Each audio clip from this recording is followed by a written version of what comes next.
तो देखिए जप में बहुत ताकत है।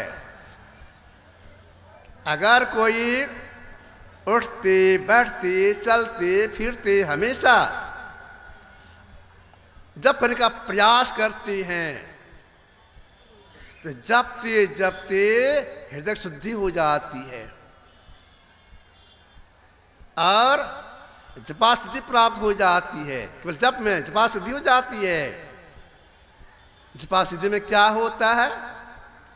मंत्र तो बहुत छोटा है, गुरु जो बताए हैं मंत्र तो बहुत छोटा है।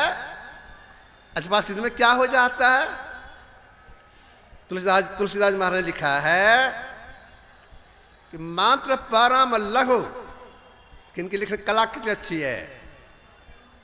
मंत्र परम लघु, लघु मतलब छोटा, अपन लगा विशेष विशेषण।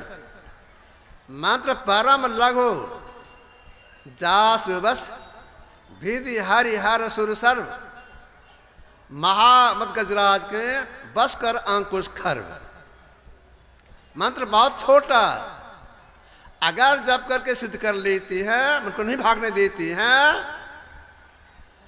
ब्रह्मा विष्णु महेश उनके वश में हो जाती है। उदाहरण का क्या दे दिया? महामत गजराज का बस कर अंकुश खर्व, बहुत बड़ा हाथी जानवर है। उसको बस में करने के लिए महावत के हाथ में, पिलवान के हाथ में एक हाथ का डंटा रहता है और डंटे के एक सिरे पर एक कांटी गढ़ा रहता है और कांटे के नोक पर हाथ का हाथ बैठ जाता है, उठ जाता है, चलने लगता है, खड़ा हो जाता है कांटे के नोक पर। ठीक ऐसे ही जपा सिद्धि में ब्रह्मा विष्णु महेश सब देवता उनके वश में हो जाती हैं। लेकिन तुरीय अवस्था हमको प्रवेश करना है, इतने में लगे नहीं रहना चाहिए और आगे बढ़ने काम करना चाहिए। अब आगे के लिए क्या करें? पहले जब ठीक से कर लें, इसको छोड़ दें, इसके बाद और सिमटा हो जाए नाम समुद्र रूप का ध्यान करना चाहिए। गुरु जिनका ध्यान के लिए बता दिए हैं उनके रूप का ध्यान करना चाहिए, मानस करना चाहिए। तो मानस करने में एकाग्रता कैसी होनी चाहिए? देखिए कितनी एकाग्रता की इसमें आवश्यकता है जिससे मानस ठीक हो जाता है। पहले लोग पानी की व्यवस्था के लिए गांव के बाहर में कुआं खोदते थे। गांव के बाहर में लोग जाते थे उसे पानी भरने के लिए। गांव की माँ बहनें समय के बचत के ख्याल से 4-5 गाय है, भैंस है, उसको पानी देना है, नाद में पानी भरना है, समय बचत के ख्याल से वे क्या करती थी? अपना 2 घड़ा लेती थी पानी भरने के लिए, 2 घड़ा साथ में लेती थी। अपना बाल्टी, अपना रस्सी, तब जाती थी पानी भरने के लिए। दोनों घड़ा में पानी भर लेती थी, बाल्टी में पानी भर लेती थी। अब घर की ओर चलना है पानी ले करके। 2 घड़ा है, दोनों पानी लबालब भरा हुआ है। एक घड़ा को अपने माथे पर रखती थी और एक घड़ा को अपने बाएं कमर पर। अब बाएं हाथ से पकड़ती थी घड़ा को, गिरे नहीं। और दाहिने हाथ में बाल्टी, और बाल्टी में पानी, उसके बगल में रस्सी लटका लेती थी। अब चलती थी घर की ओर, माथे पर घड़ा है, कमर पर घड़ा है, एक हाथ में बाल्टी है, हाथ में बचा हुआ है, और रास्ता कैसा है? ऊबड़ खाबड़, अकेली नहीं, कई सखियों के साथ जा रही हैं, चुपचाप नहीं, बदबद करती हुई, कुछ बोलती हुई जा रही है, गपशप करती जा रही है। अब देखिए रास्ता ऊबड़ खाबड़ है, दोनों हाथ बझा हुआ है, गपशप करती हुई जा रही है। अब माथे घड़ा है, वह गिरता क्यों नहीं है? इसलिए नहीं गिर रहा है, हाथ तो दोनों बझा हुआ है। उस माई का ख्याल है माथे घड़ा उस पर, गला को सीधा रखती है, घड़ा गिरे नहीं। इसी तरह से काम काज करते समय में भी, कहीं आने जाने के समय में भी जिनका ध्यान के लिए सिखाया गया है, उनके रूप याद करते रहना से वे ऐसे हैं, मतलब उनका चेहरा ऐसा है, वे ऐसे हैं, ख्याल करना चाहिए। ख्याल करते हुए ख्याल में आते हैं, फिर धुलदार हो जाता है, प्रत्यक्ष भी हो जाते हैं। इतनी एकाग्रता तो आ गई। और चिंता हो जिसे हम तुरंत हम प्रवेश कर जाए, अब उसके लिए अब क्या करना होगा? ये जो हम लोगों की दो आंखें हैं, और दोनों आंखों से दृष्टि धार निकल रही है और समांतर रेखा निकल रही है। समांतर रेखा से मतलब सीधा चलती है, टेढ़ा घोचा नहीं, दोनों साथ साथ सीधा। जैसे देखिए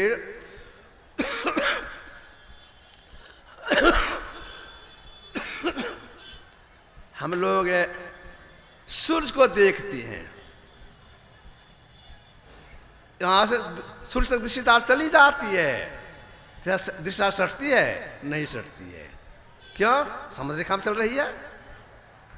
रात में हम लोग बहुत ताराओं को देखते हैं, उसके ऊपर भी देख लेते हैं, दिशा सटती है? नहीं सटती है। क्यों? क्यों नहीं सटती है? समुद्र रेखा में जा रही है, सीधा जा रही है, अलग अलग जा रही है दोनों धार। अगर सट जाए तो तुरंत अवस्था में पुलिस कर जाएंगे। अब सट जाए, सटनाने के लिए क्या करना पड़ेगा? तो बराबर जा रही, सीधा जा रही है, सटनाने क्या करना पड़ेगा? सटनाने क्या करना पड़ेगा? भगवान कृष्ण कहा था अर्जुन से, दिशस्तानव लोकयन, मतलब क्या हो गया?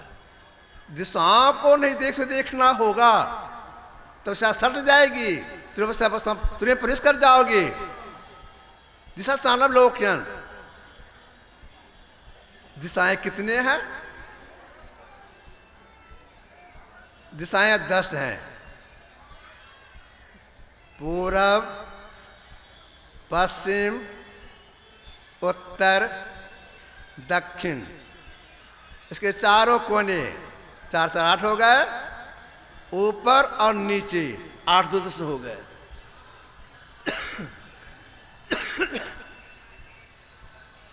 इन 10 दिशाओं में एक भी दिशा नहीं रही।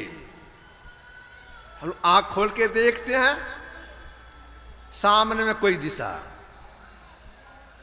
आंख बंद कर लेते हैं, पूरब, पश्चिम, उत्तर, दक्षिण, इसके चारों कोने का तो नहीं रहता है। मतलब 8 दिशा छूट गई आंख बंद करने पर, लेकिन 2 दिशा रह गई, ऊपर और नीचे। यह भी नहीं रहे तब देखना है, तब दिशा सटेगी। अब इसके लिए क्या करना पड़ेगा? अपने से होगा? अपने से नहीं होगा। बिना गुरु होएगी ज्ञान, बिना गुरु ज्ञान नहीं होता है। गुरु के पास जाना होगा, मां पर शरण जाना पड़ेगा। यह विद्या सीखने के लिए वे एक ऐसी कला बताएंगे देखने के लिए, इस कला से देखने से पूरब, पश्चिम, उत्तर, दक्षिण, चारों कोने, ऊपर नीचे कुछ भी नहीं रहता है। यही असल में है ब्रह्म दीक्षा। यही ब्रह्म दीक्षा सीखने के लिए गदाधर जी को तोतापुर में जाना पड़ा था। यही ब्रह्म दिशा सीखने के लिए हम लोग गुरुदेव इनको भी बाबा देवी साहब के शिष्य राजेंद्र बाबू जो मायगंज मोहल्ले में रहते थे, उनके समझाना पड़ा था। सीखना पड़ता है। ये बताते यहाँ देखिए, ऐसे देखिए, इतनी दूरी पर देखिए। सीख लिए, करने में समय नहीं लगाए तो सफलता नहीं मिलेगी। तो जोड़ने की प्रक्रिया सीख लिए, समझ गए हैं, अगर समय नहीं दे पाएंगे सफलता नहीं मिलेगी। समय लगाना पड़ता है इसमें। कितना समय लगाना पड़ता है भाई। जो साधना किए संत बन गए तब उन्होंने कहा इतना समय लगाना पड़ेगा तब से सफलता मिलेगी। एक कोट के महापुरुष हो गए संत कबीर साहब, काशी में हुए थे, ये रावण स्वामी के शिष्य थे। इन्होंने कहा है, कौन? कबीर साहब ने, कबीर साहब ने कहा है 8 पहर सन्मुख लड़ाई सोई बांधे बाना हो, जिसला भव सागर सोई सुरा मर्दाना हो। 4 पहर का दिन 4 पहर का रात। कबीर साहब कहना है 8 पर सन्मुख लड़ाई, सामने देखना, देखिए, निशाना लगाइए, समय लगा के निशाना लगाइए। जहां देखने के लिए बताया गया है ठीक वहीं देखने का प्रयास करना चाहिए। प्रयास करने में लग गए, अंधकार में देख रहे हैं, देखिए क्लासे देख रहे हैं। तो सिद्धार्थ समुद्र काम चलती है, कितनी दूरी पर सटेगी, उसका माप क्या है? गंग जमुन सरस्वती संगम पर संध्या भाई दृश्य जुगल कर अग्ल द्वादश पर। कितना खुलासा गुरुदेव की वाणी है।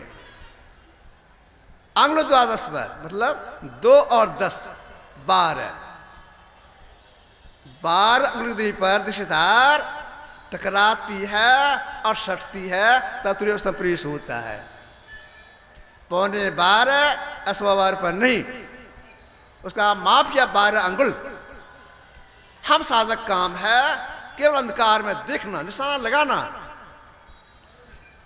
आधा और दाएं बाएं पिछू 5 त्याग, खष्ट बीचों बीच 180 की लाग, ऊपर नीचे अगल बगल कहीं नहीं, जहां समझता वहीं देखिए, चिंटका से देखिए।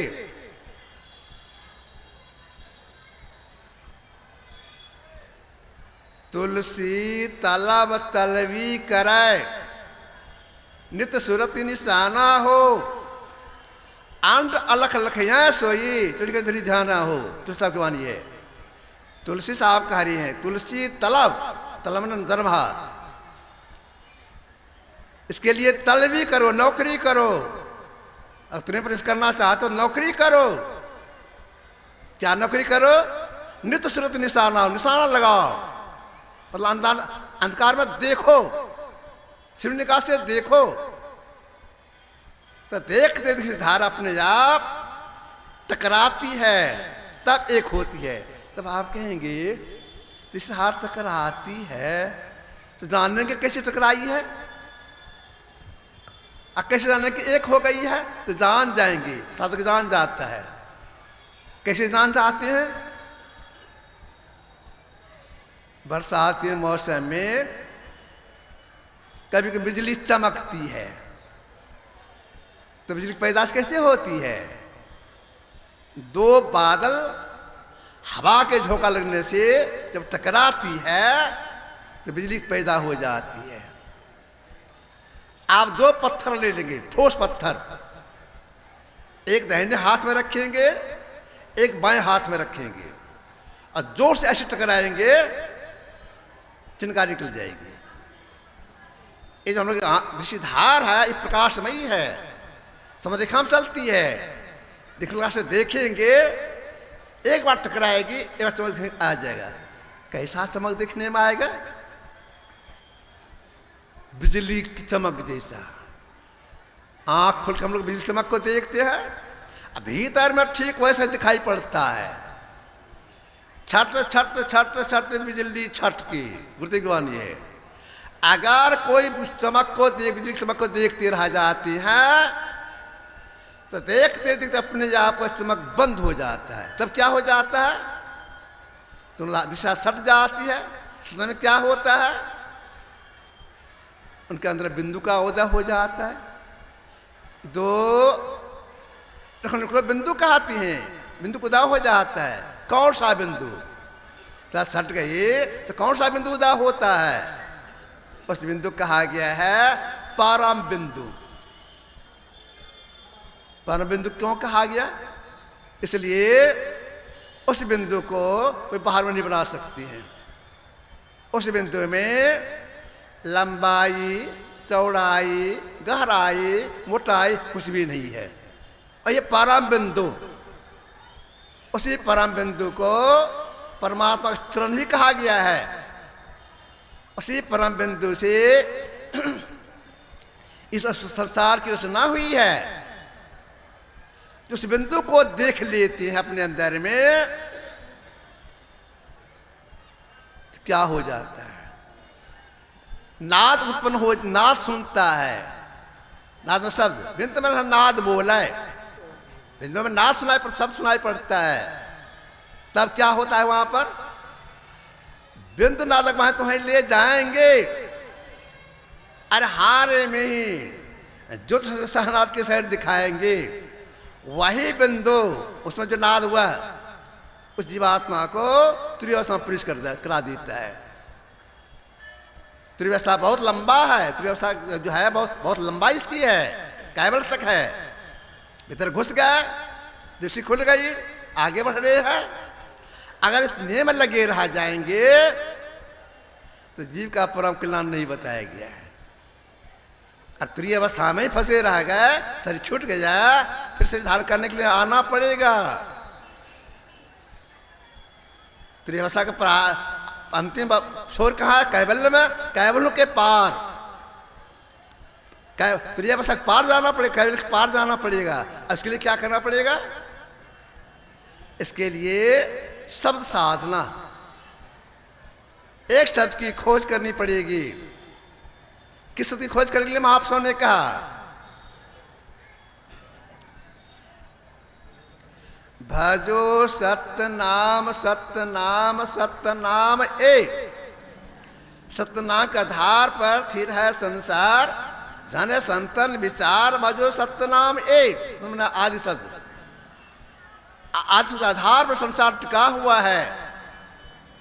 उस आदि शब्द की जब पकड़ हो जाती है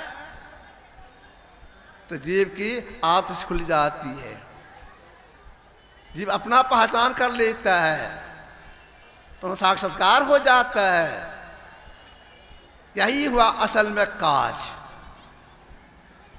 यह काज मनुष्य जीवात्मा का परम कर्तव्य हो जाता करना। तो जितने बड़े बड़े महापुरुष हो गए, सबका कहना है संसार को संभाल करते हुए, गृहस्थाश्रम में है, संसार को संभाल करते हुए अपना काज जरूर कीजिए, चूकिए नहीं। संसार तो संघर्षमय है, छोड़ के कहाँ जाएंगे? संसार संभाल करते हुए काम कर रोज कीजिए, चूकिए नहीं। एक बात सुनाता हूँ आप लोगों को, फिर हमको सुना आई थी। अंग्रेज का जमाना था। एक अंग्रेज ऑफिसर घोड़े पर चढ़ करके कहीं देहात जा रहा था। घोड़ा को प्यास लग गई। ये समझ गए घोड़ा को प्यास लग गई है, हांफने लग गया है, पानी कहाँ पिलावे? तो संजोग से दोपहर का समय तो हो गया था। संजोग से एक किसान अपने खेत में फसल पटा रहा था। मकई की फसल था, पटा रहा था। कैसे पटा रहा था? अपने खेत में कुआं खोदी थी और कुआं में रहट लगा दिया था, कई बाल्टी। तो रहट के द्वारा पानी खींच कर खेत का पटवन कर रहा था। नाला बना हुआ था, रात से पानी निकल रहा है, खेत में जा रहा है, पट रहा है। अगले जो अफसर देखा पानी वहां चल रहा है, बोले पानी पिलाना है, और आगे बढ़ाए। और जो राहट चल रहा था उसका आवाज हो रही, घर घर घर की आवाज हो रही थी। तो घोड़ा भड़का। ऑफिसर ने सांस से कहा, अरे घोड़ा को पानी पिलाना है, आवाज बंद करो। डांट के कहा, आवाज बंद करो, घोड़ा को पानी पिलाना है। अब आवाज बंद करने के लिए राहट को बंद किया, आवाज बंद हो गई, पानी भी बंद हो गई। समझता नहीं है, बोले पानी पिलाना है, पानी चलाओ। तो राहट चालू किया, आवाज होने लग गई, पानी निकला, घोड़े को आगे बढ़ाया, फिर घोड़ा फिर भड़का। अरे समझता नहीं है, घोड़ा को पानी पिलाना है, आवाज बंद करो। तो किसान ने कहा, आवाज बंद तो पानी बंद। आवाज में रहते हुए घोड़े को पानी पिलाना पड़ेगा। आवाज बंद करेंगे, राहट बंद हो जाएगी, पानी बंद हो जाएगा। कहने का से क्या हुआ, संसार संभाल करते हुए अपना काम कीजिए, और केवल झलने पड़ कर छोड़ देंगे तो काम ही बिगड़ जाएगा। अब देखिए, जो समय निकल गया तो निकल गया, जितने उतने आयु समाप्त हो गई, बस लौट कर नहीं आएगा। अब जो बाकी बचा है, जितना समय बाकी बचा है, 60 70 80 साल के हो गए या 80 साल के हो गए, आज इतनी शेष हो गई। अब जो आयु बचा हुआ है उसको अपना काम कर लेना चाहिए। गुरुदेव संसार को उपदेश दिए, समय गया फिरता नहीं, झट ही करो निज काम, जो बीता सो बीतिया, अमो हो गुरु नाम। झट ही करो निज काम यही है। अंत साधन के द्वारा त्रिवस्था में प्रवेश करें, उसके आगे भी बढ़ जाए, तो साक्षात्कार कर ले, परम कल्याण अपने को बना लें, ये अपना निज काम है। तो हम लोग यह जानकारी कहाँ मिलती है? यह जानकारी सत्संग से प्राप्त होता है। पहले के राजा महाराज लोग अश्वमेध जग, वाजपेयी जग क्या क्या करते थे, उसका संस्कार पड़ता था स्वर्ग में जाने का। कल और आज सत्संग हुआ, उसका संस्कार मोक्ष में जाने का है। तो यह जो ज्ञान जग हुआ, इस ज्ञान जग में जो कुछ सहयोग प्रदान किए हैं, तन से, मन से, धन से या वचन से ही बहुत पुण्य का संचय किए हैं। फिर भी मैं गुरु से प्रार्थना करता हूँ, सबों का अत्यंत विकास हो, बहुत उन्नति हो, यहाँ का संस्थान संपन्न हुआ। श्री सद्गुरु महाराज।